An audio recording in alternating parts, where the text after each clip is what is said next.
I want to thank you, Mr. Witness, Dr. Konneh, for your cursory review of Liberia's history and your attempt to trace the roots of the conflict. At this time, commissioners will ask you a couple of questions so that opportunity for clarification on a number of things they probably may not have understood or the need for that clarification. I will just start by asking them questions which appear in two folds. You mentioned that President Barkley in 1904 institutionalized authoritarianism. Correct. And prior to that, you did a general classification of governance at the time prior to Barkley.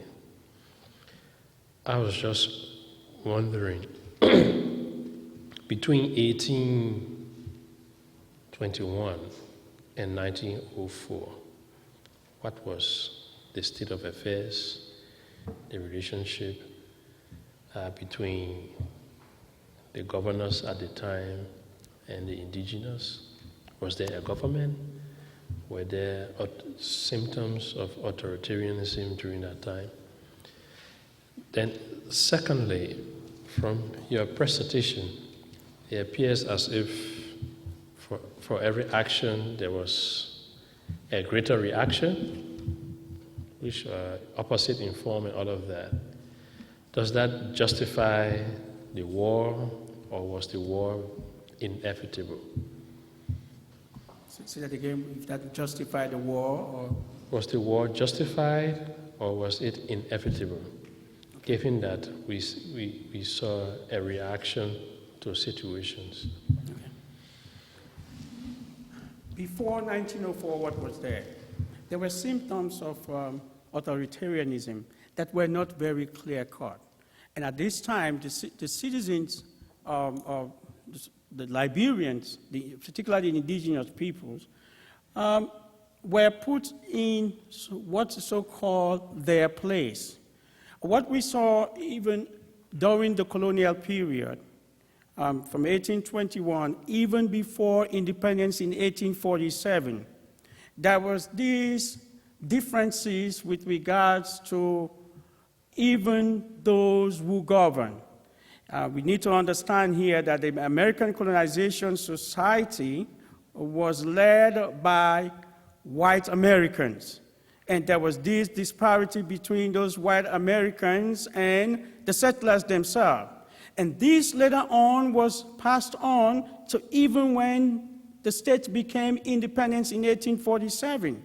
Here what we saw, that there was a color line that was created, where you have the dark-skinned settlers and the light-skinned settlers. In fact, if you go back and you look at our history, you'll find out that it was only one time, E.J. Roy, that we have a dark-skinned president, but he didn't stay for too long. He was kicked out very quickly because the line of demarcation was put in place.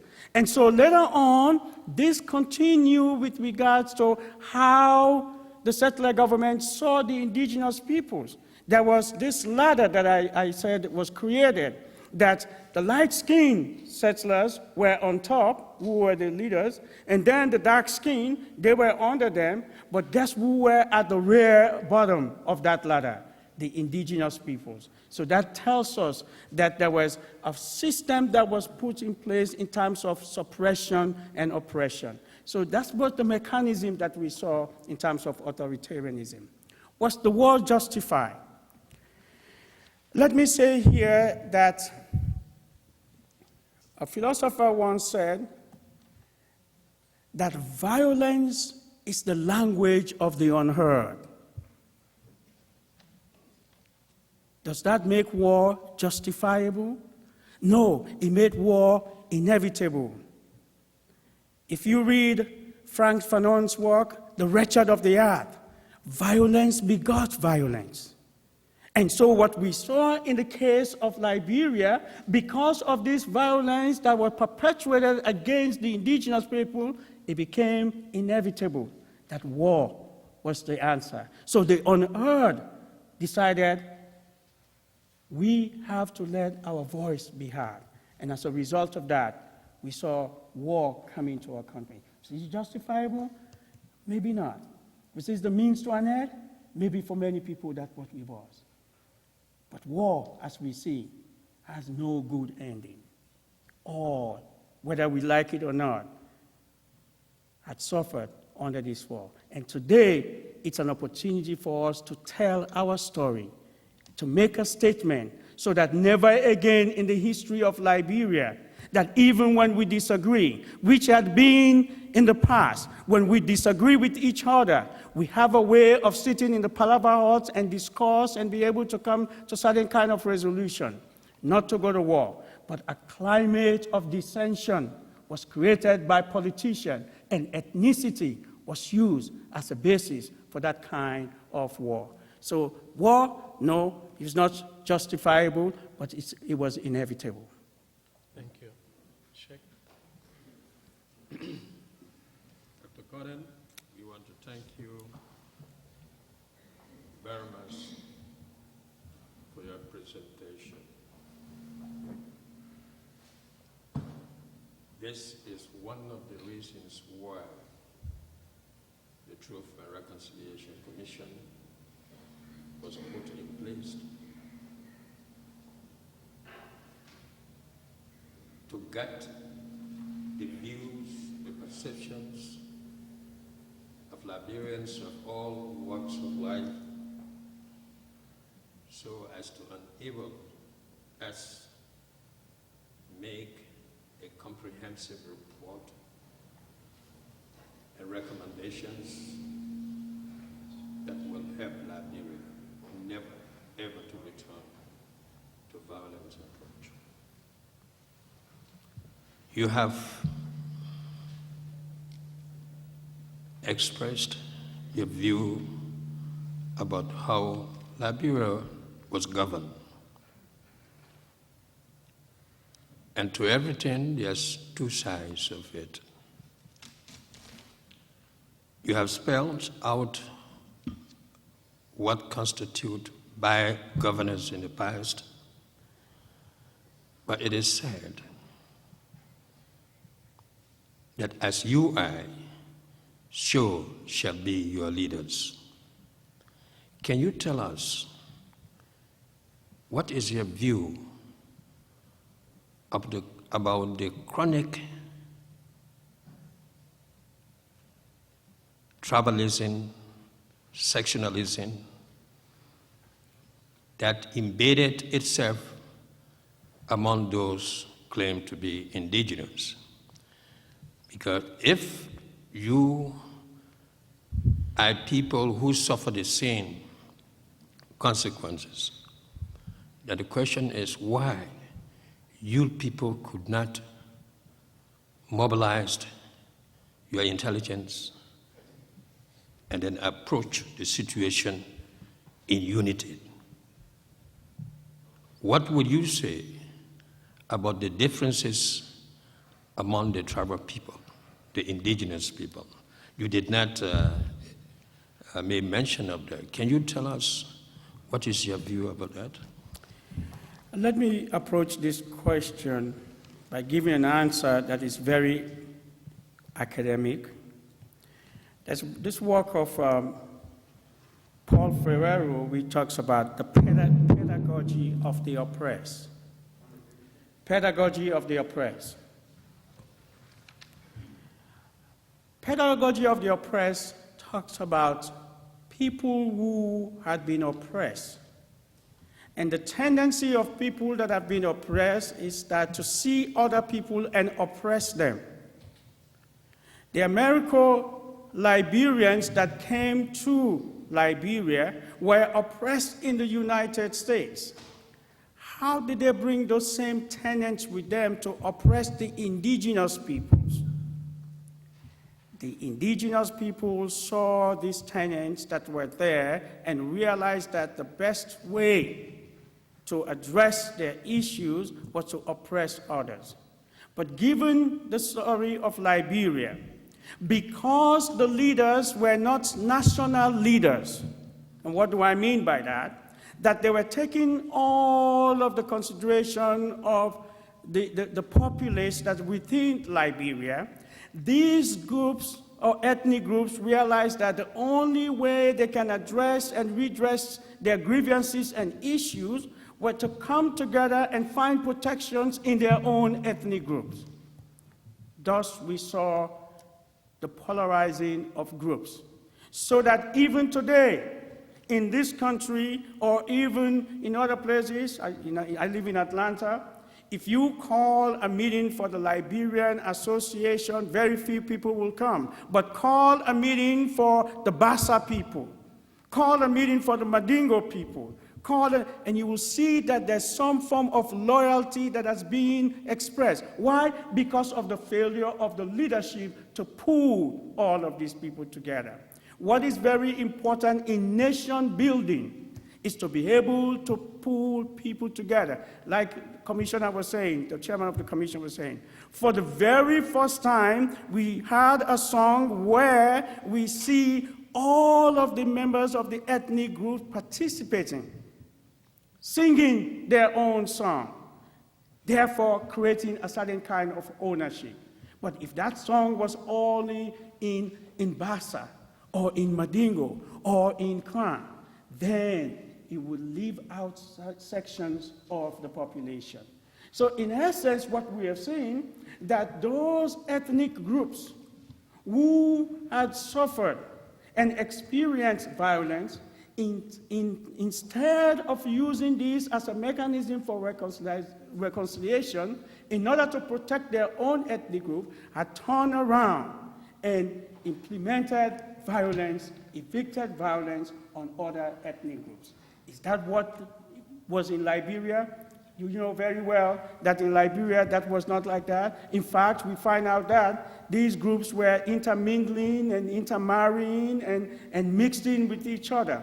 But as a result of this violence, violence begot violence, and therefore these ethnic groups now seek protection from their own ethnic group. And that's why we saw Yolimo K, Yolimo J.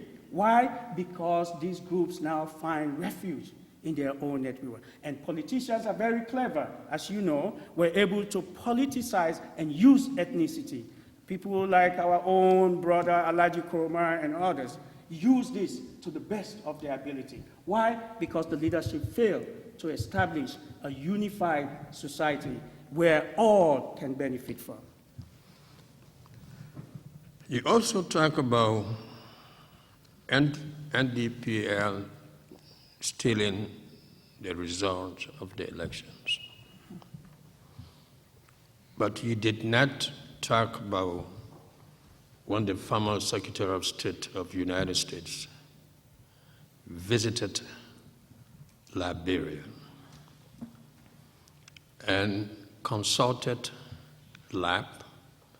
LAP claimed to have won the election. Consulted UP.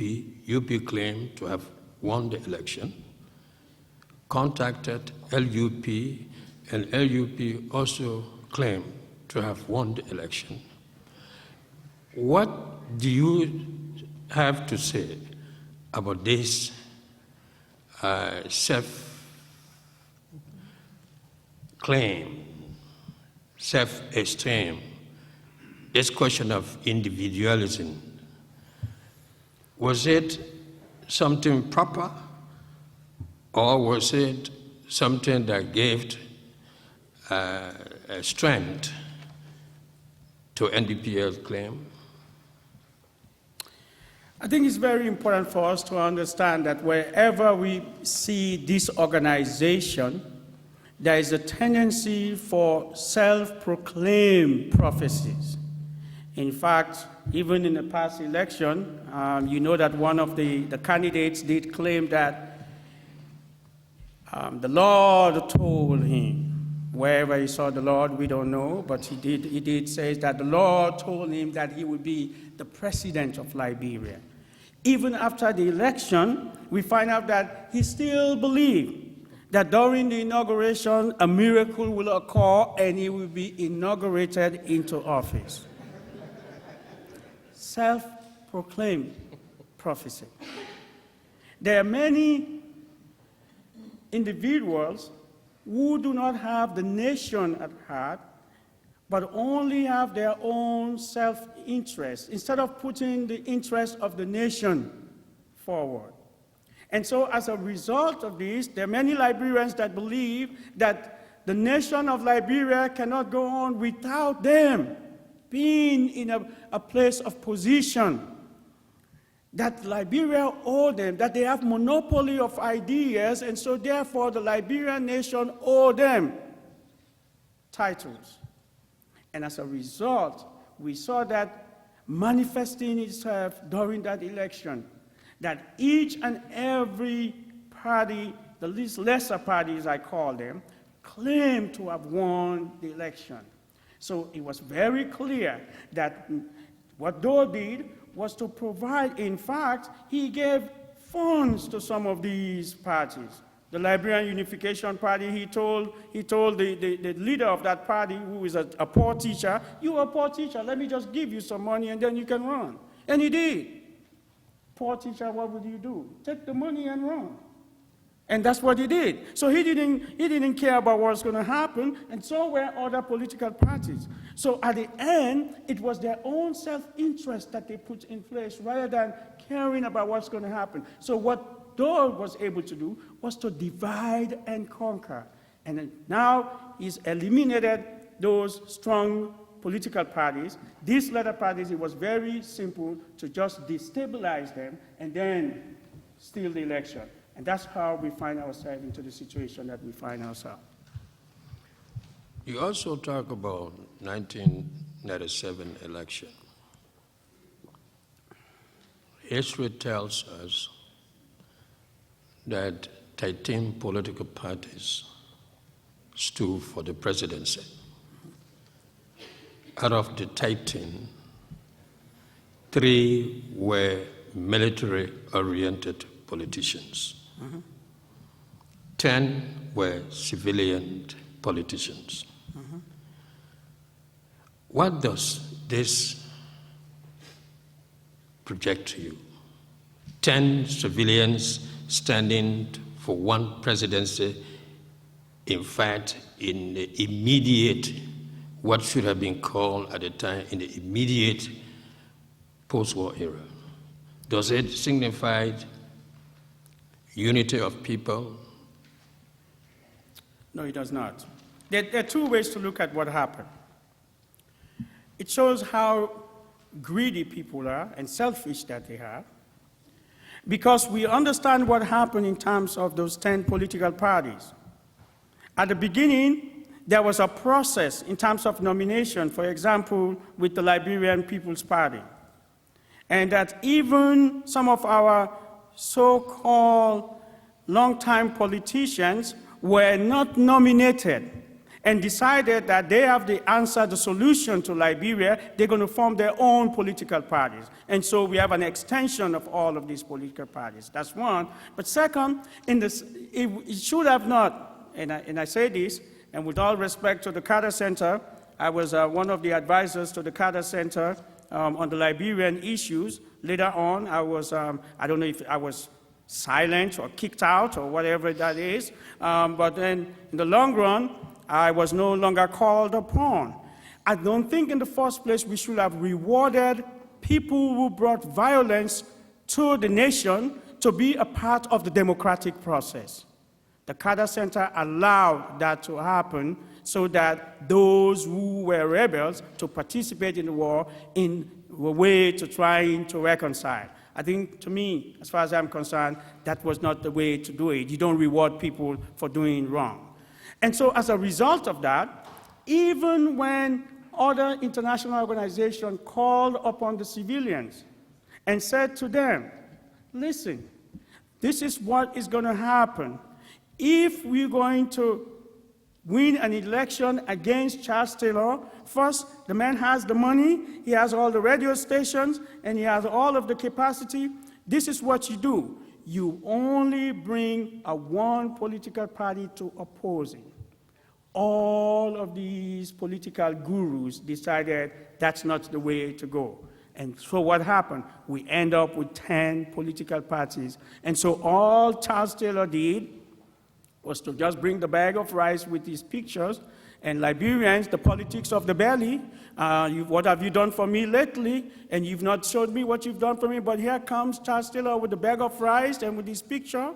He killed my ma, he killed my pa, I will vote for him. It does not justify unity, because even those of our so-called intellectuals could not see the wisdom of unifying and putting forth a unified force so that Charles Taylor could not win the election. They all went into their separate ways. And as a result, we end up with what we asked for, a Charles Taylor who later on became a problem in the Liberian. That's what happened during that election. You address yourself at the governing periods of the pioneers, or the Americo-Liberians, as you call them, as well as that of Doe. But history also reveals to us that financial, military assistance that were given to Doe administration, by and large, outnumbered what was given to the pioneers' government over a century. And that government came to being through a military coup. What will you say about the support, the cooperation, the collaboration given by America to the Doe government? Well, it was very clear that historically more finances and ammunition were given to the Doe government by the United States. We need to understand here that it was this fight between the East and West. The Cold War was still on. And in fact, one of the times that Doe said to the United States government, if you want me to give back the money that I borrowed from you, I'm going to go to Libya and get the money. What happened? Ronald Reagan invited Doe to the United States and said, look, you don't go to the Soviet Union or Libya, you come here and we will continue to legitimize your presidency. And so what we saw here, just like we saw what happened in South Africa when the United States supported the apartheid regime because of their thinking of the Cold War and that all the other people were communists and they were going to go against the United States, therefore, we will support those that we believe they are on our side. And this not only Liberia, but that was the same case in all of Africa. What happened? The United States supported terrorists, now they call them terrorists, but even supported dictators who were not good to their own people.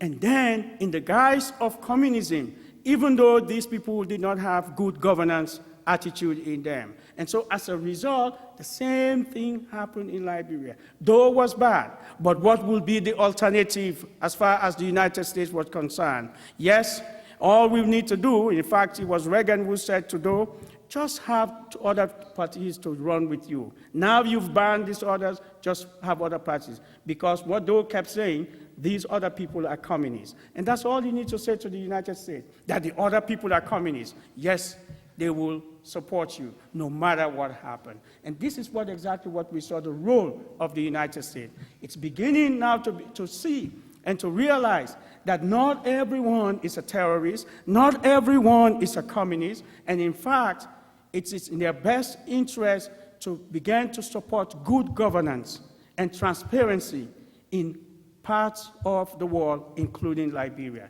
But that's exactly what happened. The United States supported this man because the others were communists. With the presentations you have made and the answers you have given, yes, you have talked about healing, reconciliation, but what you can now present to us as the general way forward in the case of Liberia and Liberians, as well as America, that is considered as the stepfather of Liberia? Well, let me just say this, that, and I've said this in many other times, that there is no royal road to reconciliation. There is no royal road. Reconciliation is a process. It's painstaking. There are people who do not want to recant what has happened to them because it's painful to talk about what has happened to you.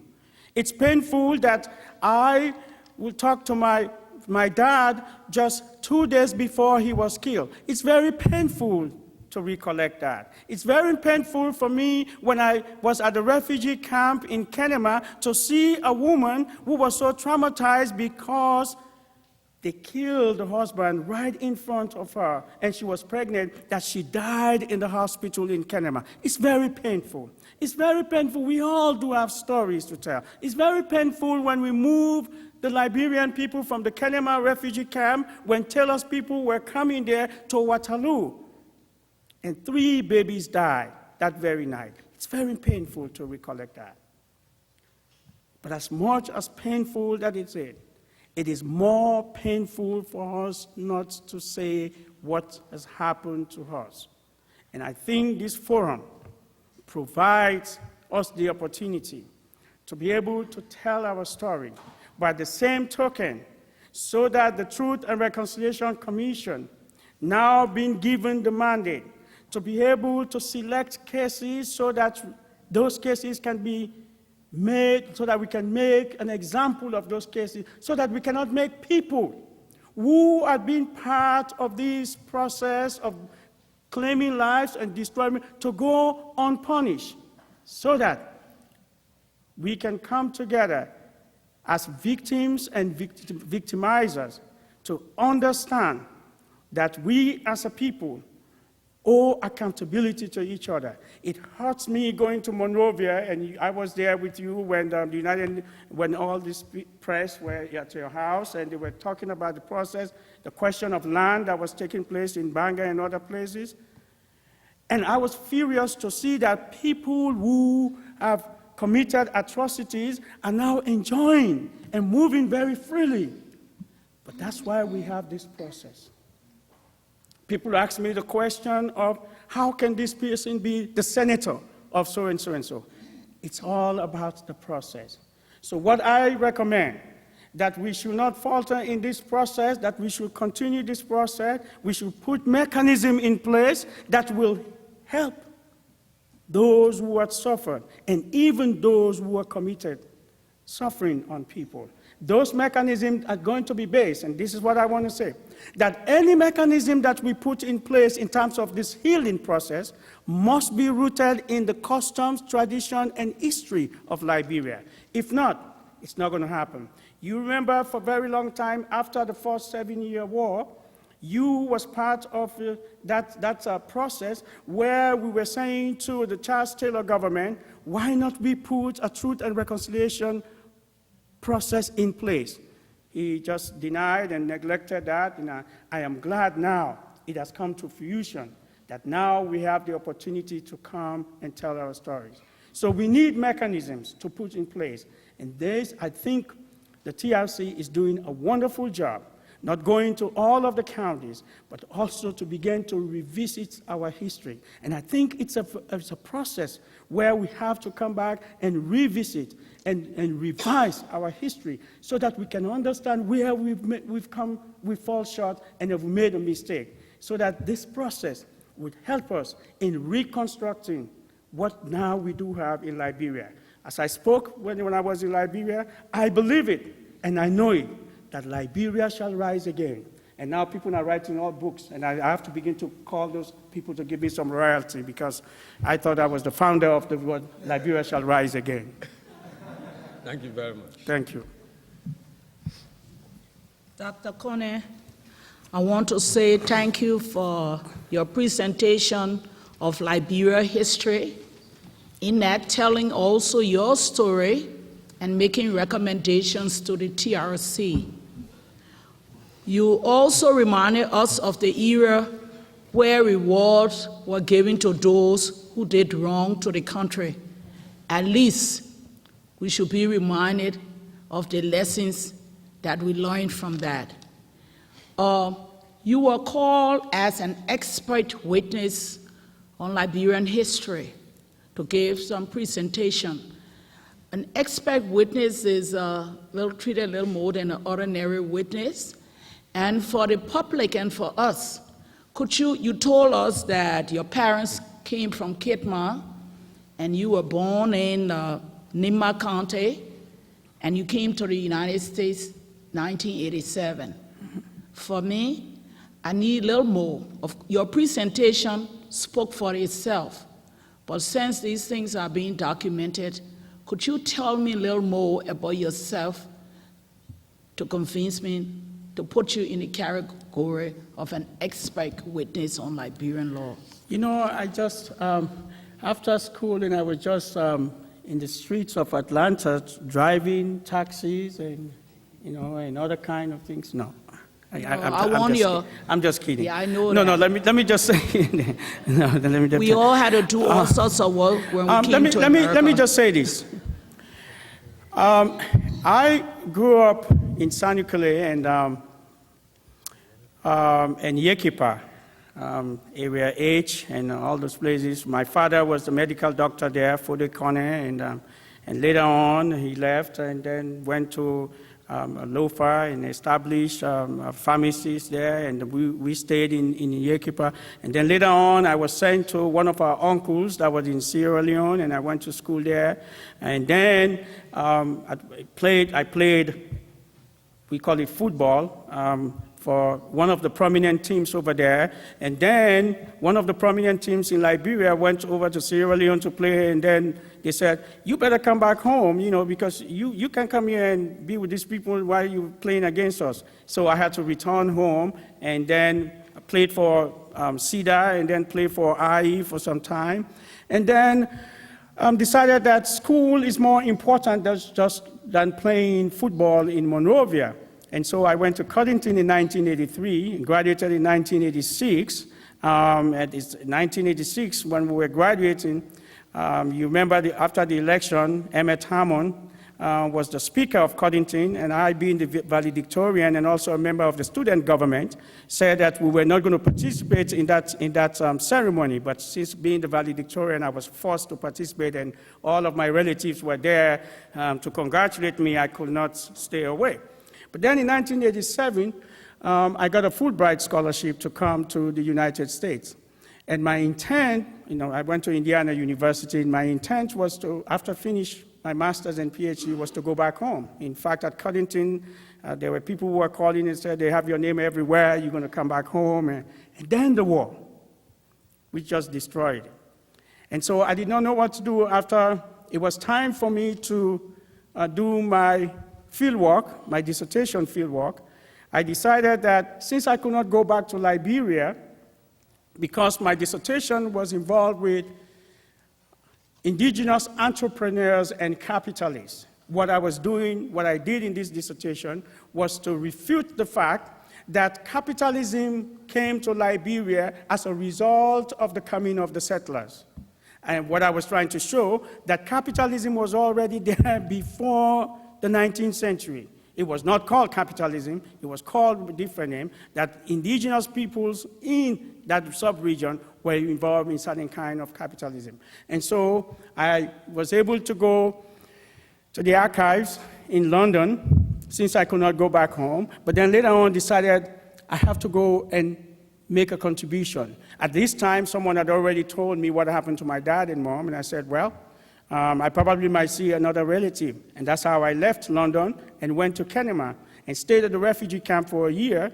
And the United Nations asked me to be the head of the educational committee, which we were taking Liberian kids to the various kinds of schools in Konneh. It worked out very well. And then came the Charles Taylor movement, and we have to move the people to Waterloo. And at Waterloo, many people said, look, you need to go back home you need to go back to Liberia and to the United States and finish your PhD. Because of all of this, and so I decided, I came back to the United States, wrote my dissertation. Now there was nowhere to go home. So a friend of mine, George Kia, said, listen, Konneh, there is no home to go to right now. You better look for a job. And I was reluctant at first. I decided to move from Indiana. I taught a semester at Indiana. I decided to move from Indiana and go to Atlanta, where it's now become a second home. I've been there since 1991, and I've been there from 1991 teaching at the Atlanta University Consortium, which is made up of Morehouse, Spelman, Clark Atlanta, Morris Brown, and the Morehouse School of Medicine. And I've been there since that time teaching. So I believe let me say this again. Chairman Vardy and I, of course, we come a long way during those political parties back home. We used to be, was that Central Street? Where we used to go and stand there and the people come and beat us up. It was Central Street, right? But, you know, and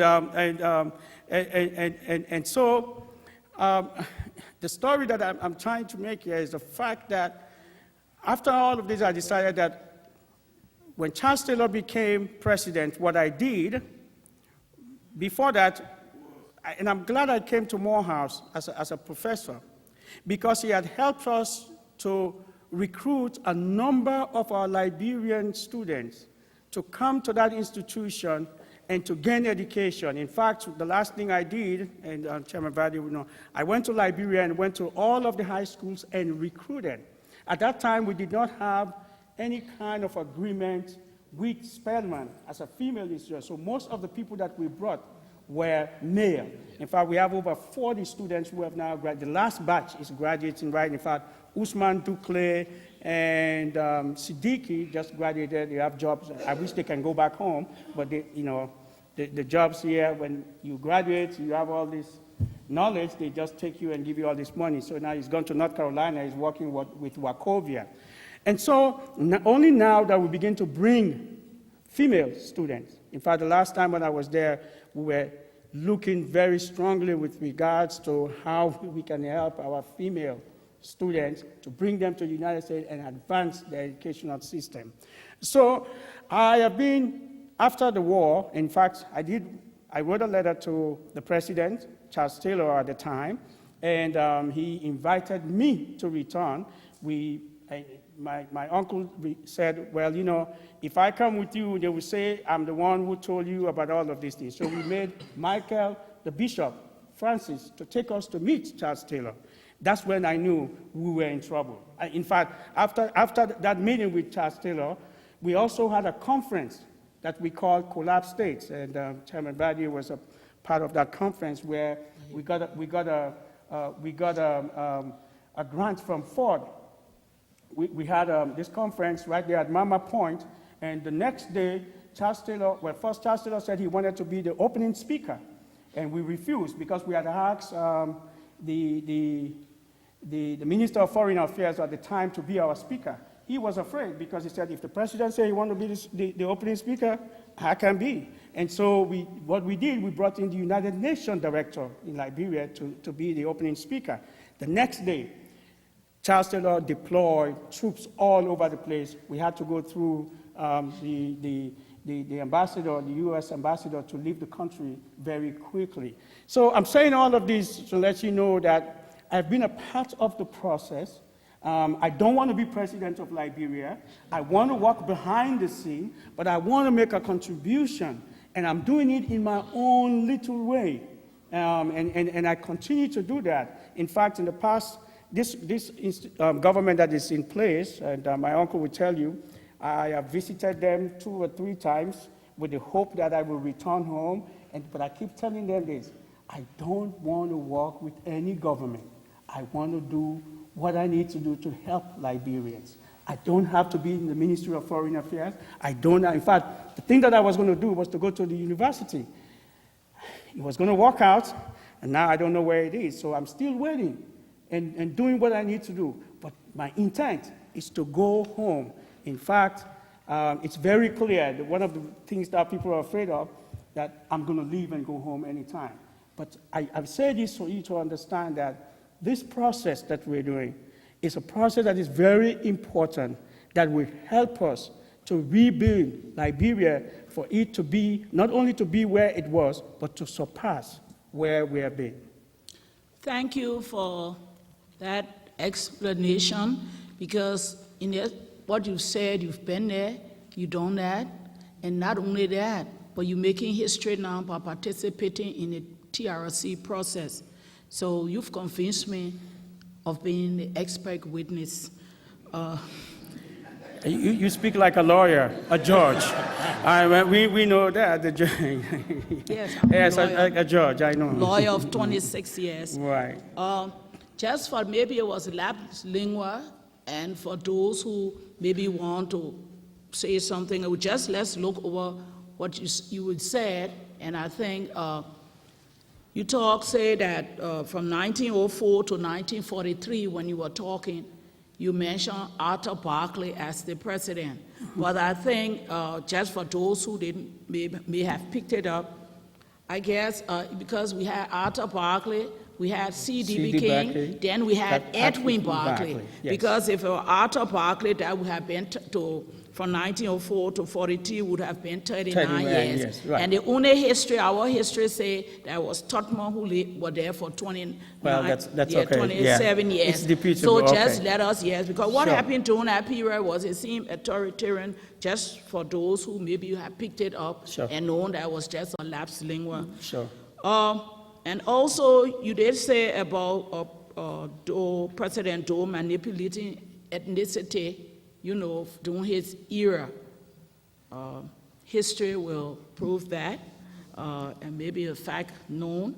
You just again refer to Harry Noah and not Harry Nayu as the Minister of yes. State for Presidential Sure. Affairs. Right. Yes, but with that, thank you very much, Mr. Expert Witness. And I chair the historical review for institutional review for the TRC, and you've made my work even easier.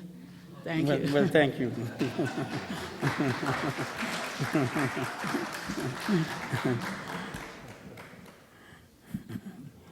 Thank you very much. Thank you. Normally, I would not have asked a question, but considering your position as an expert witness and my concern for how to go forward in this country, I would like to present a situation to you and ask you to please give me your opinion about it. Okay. First of all, from what I'm seeing as I listen to you, I realize there's a feeling that the non-democratic, self-interest political leadership of our country over the years, coupled with widespread ignorance of our people, as in illiteracy, high illiteracy, led to widespread poverty, social marginalization, and injustice, which created a fertile soil for change in the 70s. Then we see that, regrettably, in the 80s, Liberia chose a path of change that was quite similar to the Bolshevik Revolution in Russia. That is, violent revolutionary strategy as compared to the rule of law or using the policies or methods at hand. Now, because of this, it ended up turning the whole nation into a failed state and shifting leadership, meaning just putting, like musical chairs, you move one set of leaders, you put in another one, you destroy the nation, but there's no vision, there's no new direction to carry us forward. So my original question was to ask for your recommendation, but then my colleague did ask you, and I saw that you gave us things like we need to ensure that those who are responsible for the process are punished, which means justice. We need to look into the issue of lustration, where those who brought the sorrow don't end up becoming leaders again. And we need to put mechanisms into place to help those who have suffered, meaning reparation. And we need to revisit the history and learn better from it. But even as I look at all of these solutions, they seem to again be external, meaning like, the mind and the body, they're structural changes.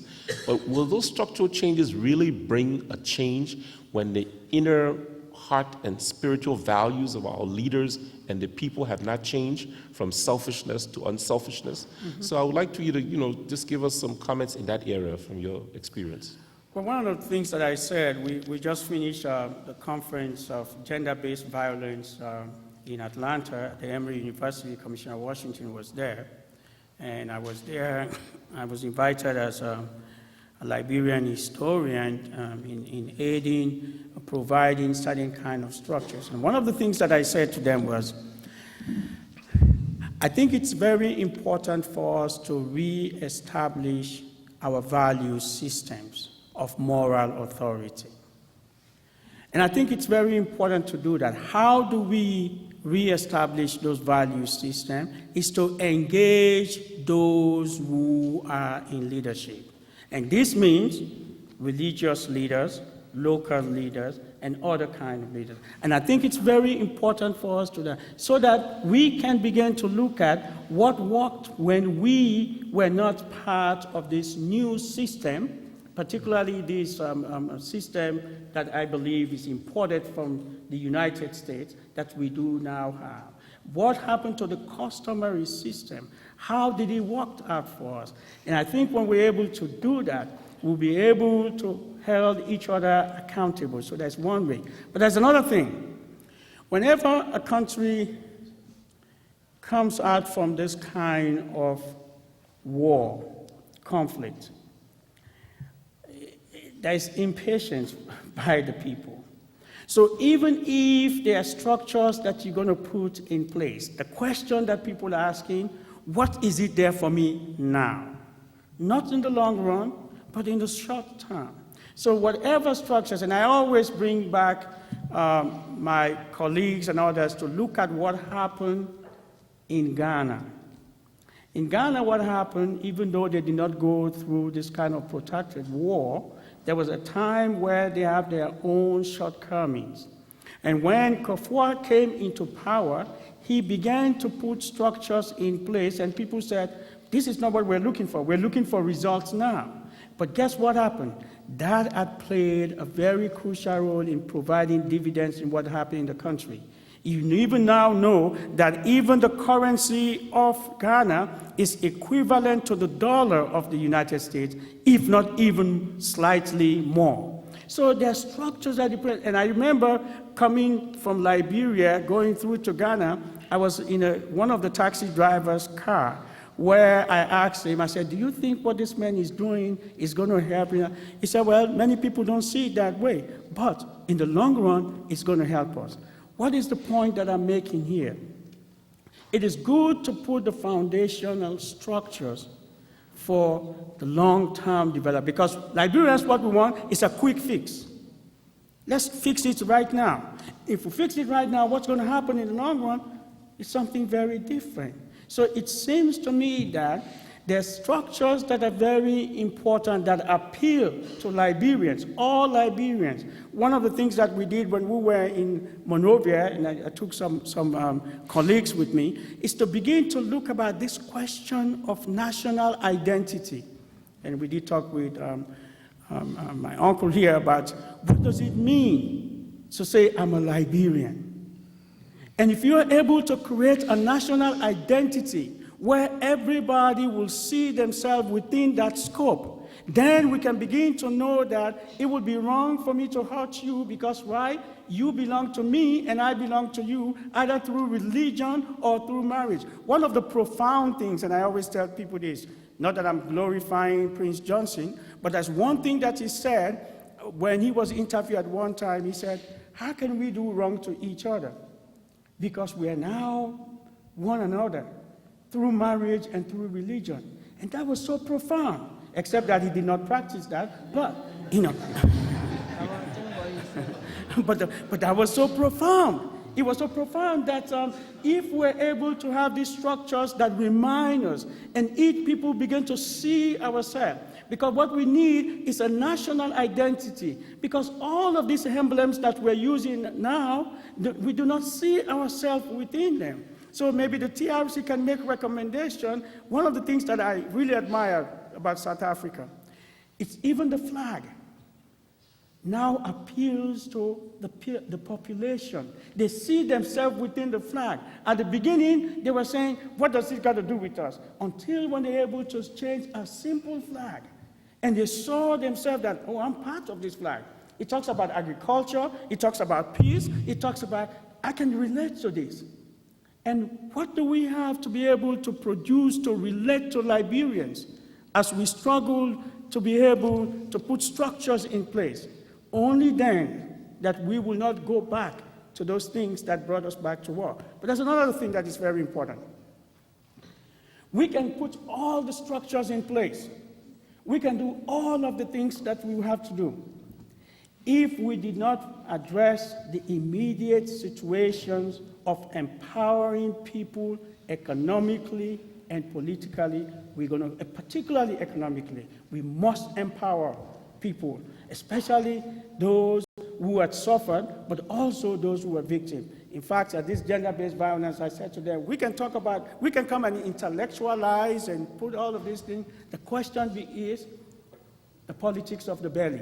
If I don't have food to eat, if I don't have water to drink, if I don't have electricity, the Liberian man, it's very easy to fool the Liberian man. Let the man get something to drink, food to eat, the rest there and everything, it will be all right. But if there's no electricity, there's no water, they cannot pay school fee for their children, then there's going to be a problem. So we have to address those immediate, while we're looking at the long term, we can look at those immediate things that will provide jobs and will provide certain kind of things that will help our Liberian people.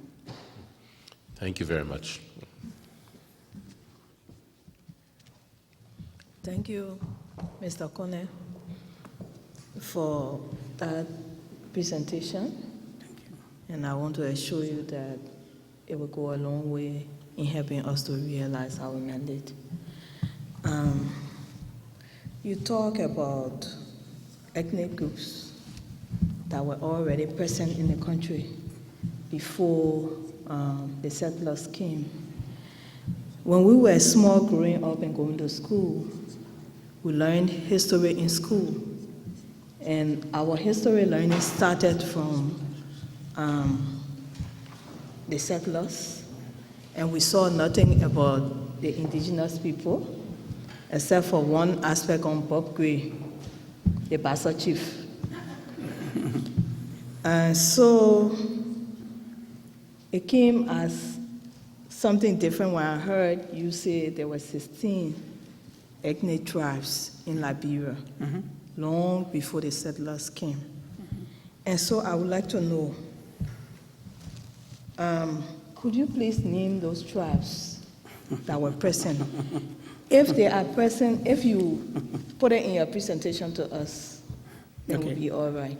Okay. And then, where did these people come from? Okay. And how were they distributed in the country Okay. before the settlers came? Okay. This is my question, and thank you very much Okay. for that sound presentation. Sure. I will give that to you because I don't want to take much time with regards to, but I'll give that to you in some form of a presentation so that you'll be able to.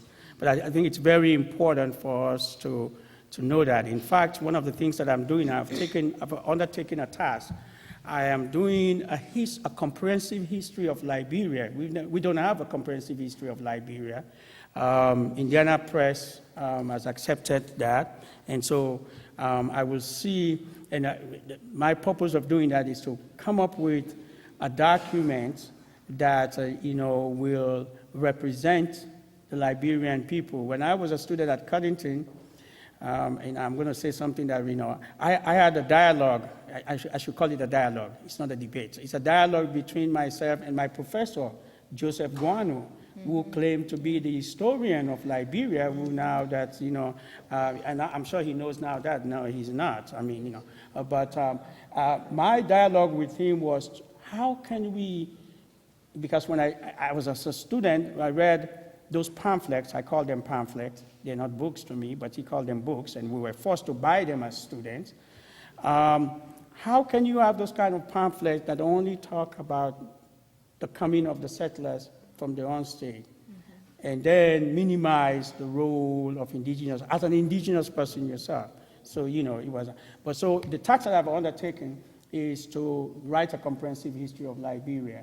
I'm still working on it. I'm working very hard on it. I'm hoping that it will be out and be out very soon so that for consumption, so that we'll be able to see how that will help to revisit our history as a people. Okay, thank you. And the TRC also has that mandate to look at the history of the country, Sure. which Commissioner Bull is the oversight for, Sure. to make sure that those things that are missing Right. from our history will be placed there so that we know more about the country. Especially if you look at Bon County. Sure. We had a woman chief or leader or queen or whatever. Right. Swakoko, Madam Swakoko. You cannot find it in the history of our country, but she played a very important role Yes. in our history. If you look at Cottington today, it came into Bon County because Madam Swakoko was able to provide the land, whereas other people refused to provide land for that university to be built there. And so we need to bring all of these things into our history so that our children will learn about even the indigenous people. I agree. Thank you so much. Yeah, the very first time I mentioned that, I was the speaker. Quite recently, they have the Bon County Convention in Atlanta, and I was asked to be the speaker for the convention. And I brought that for the very first time, and somebody said, I didn't know that. So one of the things that I did when I was a student is to look at that kind of history. How did Cottington come into being, in Bon County? Yes, it's really good. Yes. Okay. I have two short questions for you, Dr. Konneh. You took us into a joining of the different eras and the different presidency, and you spoke of some of what obtained at the time, but basically from a left perspective.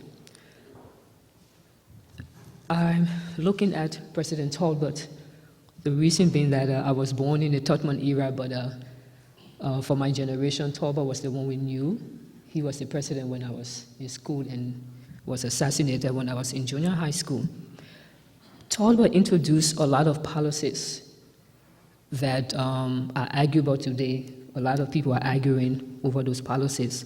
But equally so, the other side of the argument is that they thought he would have been the ultimate president, perhaps had he not been assassinated early in his life or in his administration. For example, he introduced the from mat to mattress policy. He also introduced a total involvement for higher heights, and he introduced a war against ignorance, disease, and poverty, and also reform of the educational system. I remember in high school, junior high school, he introduced a system where students entering the university and who had passed both subjects, the English and math, could get a scholarship to go to the university as a form of incentives to encourage higher education. He also introduced self-reliance in food production as well, and introduced the various agriculture offices into the different counties.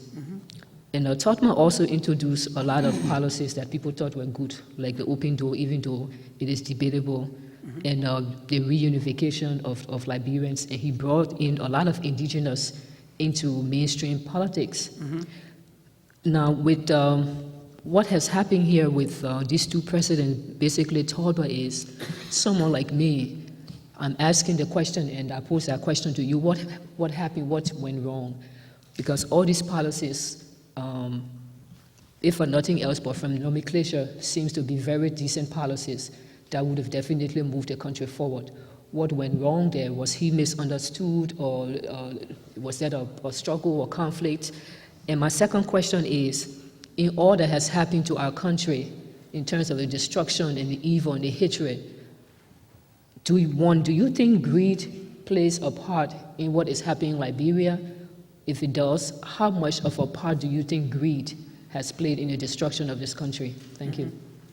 Well, I think I would say that the policies of Tubman and Talbot, first the question of the open door policy of Tubman.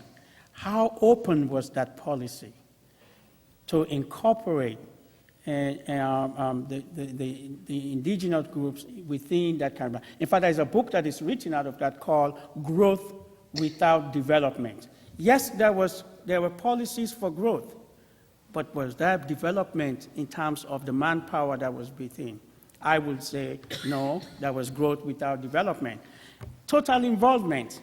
These are very symbolic and cosmetic ideas, but in terms of the implementation of those ideas, I was also junior high school at the time, and I remember we used to go to Talbot's son that was used to live around UN Drive, where we used to go and talk to him about our aspiration and our ideas, and he would re-echo these ideas of total involvement in higher height.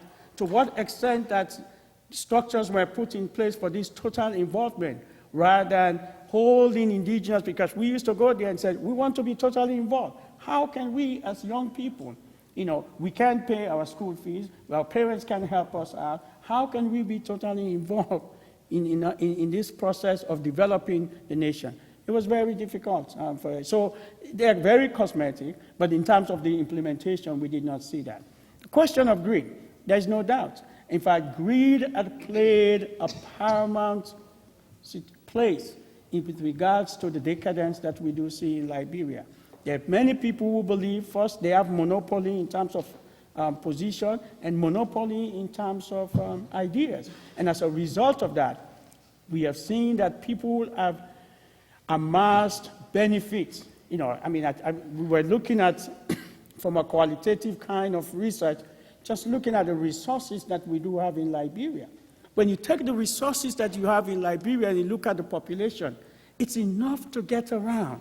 How can one group, small elite group, monopolize all of this and just make it for themselves? And since then, what we have seen, all of those that have come to power, in fact, there are many Liberians believe, if you want to be rich, just be a minister or be the president, then you'll be rich, instead of going there to work for the people. And so greed, of course, played a very important part in terms of the situation where we are.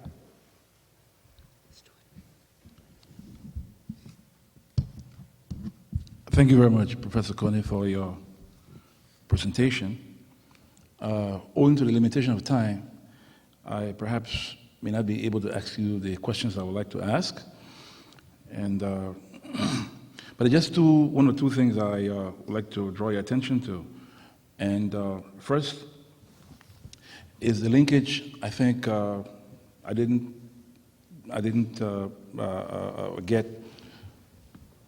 see you highlight that, the linkage of economics to the evolution of politics in Liberia, and how that helped enhance the slide into authoritarianism. And like I said, because of the limitation of time, perhaps if we look at the history of Liberia, especially in the 1870s, we saw that there was economic decline. Prior to that, Liberia was competing. We had ships plying, exporting produce, and what have you. But with the advent of the 1870s, we saw how that growth based basically on trade faltered as a result of uneven competition between Liberian traders who were then not using the steamships that Europeans were using. And all of that helped facilitate. If you look at our history, you see that there's a close linkage between economic decline and political authoritarianism, so to speak. But most importantly, I would like to find out from you, or see where the linkage can be drawn to the role the U.S. has played. We talk about the U.S., the role the U.S. played in the founding of the Liberian state. As a matter of fact, the composer of the United States national anthem was one of the founders of the American Colonization Society. The role the U.S. has played, at one point in our history, Liberia was considered a strategic partner of the U.S., was considered the Achilles heel of the NATO alliance. But with the decline of the Cold War, the whole situation changed, and what we saw was like a hands-off policy. But we saw that in the 1985 elections in which those stole, the U.S. Secretary of State said, by African standards, the elections are free and fair. When Liberians are complaining about the unfair elections and how the results are stolen, I don't remember who was the Secretary of State then, but I think it was Schultz. Yeah, he said, by African standards, the elections are free and fair. And also, the role the U.S. has played, U.S. official government policy has played in the destabilization of Liberia, including the assassination of President Talbot and all of that. But again, like I said, time perhaps does not permit us the luxury to explore all of this, and so I will just stop right here. Thank you very much. Well, let me just say this, that, time is not on our side. As you saw, in 1870, Liberia was in debt. In fact, at one point, Germany and other countries wanted to come in and help Liberia resolve their debt problem, and then the United States said, hold on. We are very much interested in this country. And that, so there's no doubt that economy that was there played a very significant role with regards to the decline of the situation and bringing in authoritarianism, and we don't have time to be able to do that. But the question of the role of the United States. When I came to the United States, I was very much troubled because all of the things that we were told about our relationship with the United States. And the first shock that I had was when someone introduced me somewhere and said, this is Augustine Konneh, this guy is coming from Libya. I said, what? And you remember that time, Libya was not in the good books of the United States. And everybody kept looking, Libya?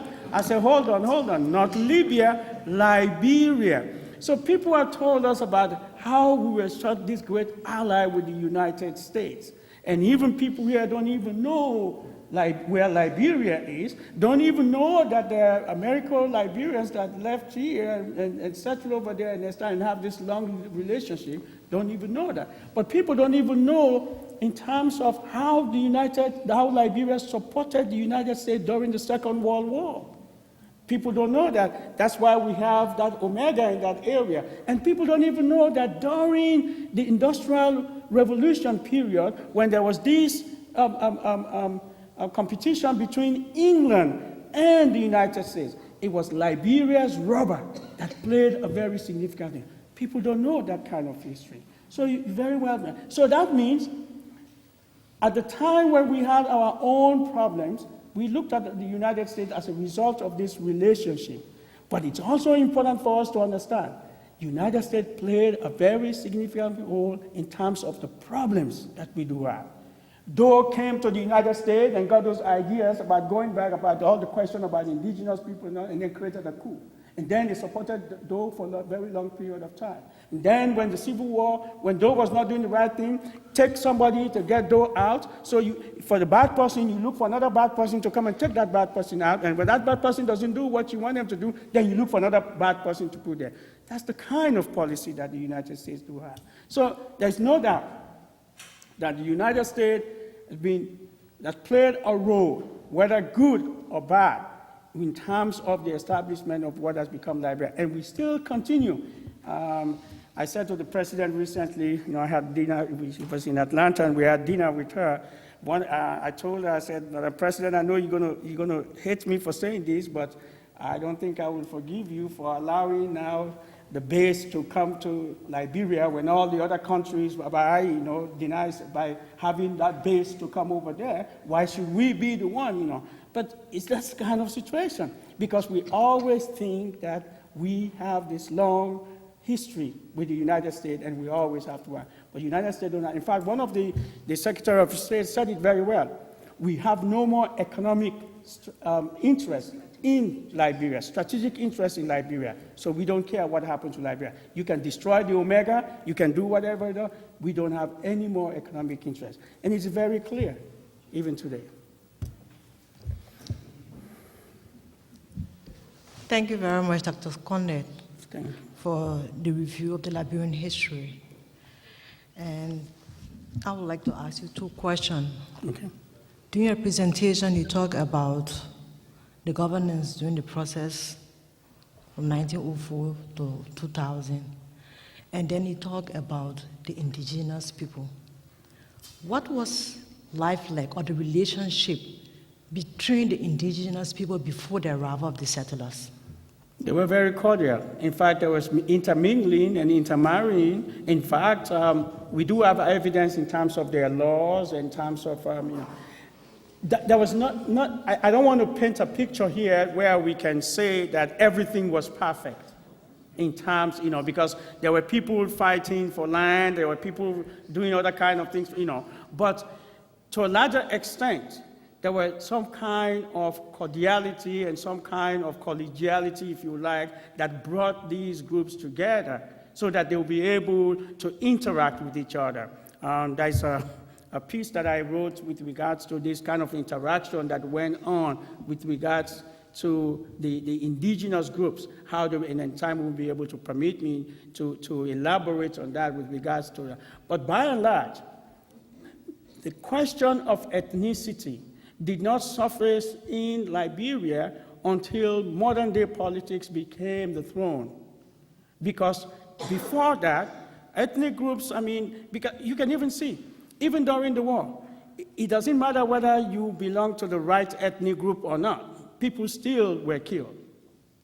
Even though they were belonging to the, you can even say, well, I'm Khan. They will say, no, but you're not. Or I'm this, they will say, no. So the point I'm making here, that ethnicity did not play a divisive role with regards to what happened in prior to what became known as modern day politics in Liberia. What we're seeing now in terms of ethnicity surfacing as a divisive element is because leaders have used this and poured it out for people to begin to see that they can have protection within their own groups and to isolate others. So therefore, it has become what one writer say, trying to scramble for prominency, among these ethnic groups as a result of this pluralization that we see here. So in the initial stage, there was this mingling, and I hope we probably will go back to that, because even more now, we can't even tell the difference between the different groups because of this. We belong to the same religion, we now intermarry, we do have kids, and we have, that should be able to provide the kind of unity that we need to come together. Now, the last question would be, as an expert in history, there's some misconception as to what actually happened to Ije Road. Can you clarify on that? That's a long story. Let me just put it in basic terms.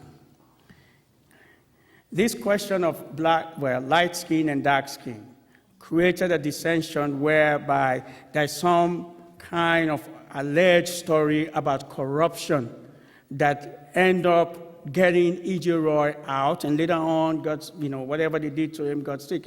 We're still trying.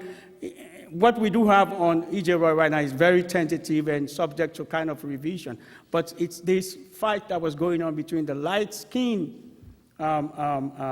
settlers and the dark-skinned settlers. And Ije Roy, being the dark-skinned settlers, was just kicked out of the place and used all kind of allegations against him so that he will not continue his presidency.